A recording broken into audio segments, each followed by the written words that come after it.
Now we will demonstrate the bullion knot rose stitch. This is a variation of the bullion stitch. Bring the needle through the center. Then stitch a small stitch at the position where the needle comes through. Keep the length of the stitch as short as possible. It doesn't need to be too long. Then wrap the floss around the needle.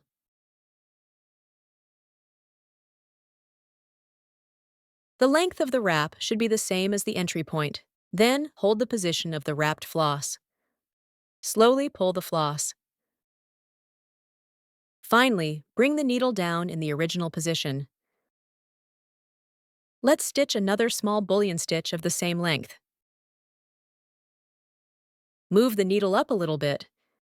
This makes it easier for us to wrap the floss. Repeat the previous steps.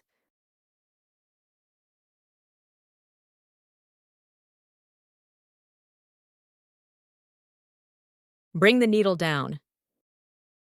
We embroidered 2 short bullion stitches in the center. Then bring the needle through at this position. Now let's change direction. Point to the bring the needle through position from another direction. After bringing the needle up, we wrap the floss around the needle. This time, the wrap should be longer than the previous one.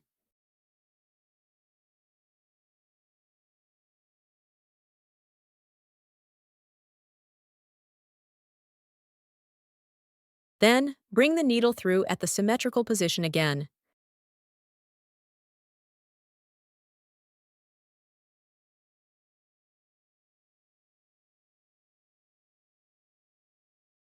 We will change to another direction, about in the middle position on the other end.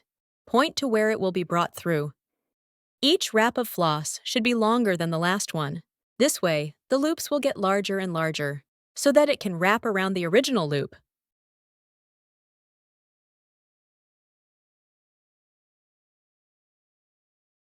Continue to embroider a bullion stitch on the other side. Pay attention to its length while making the bullion stitch.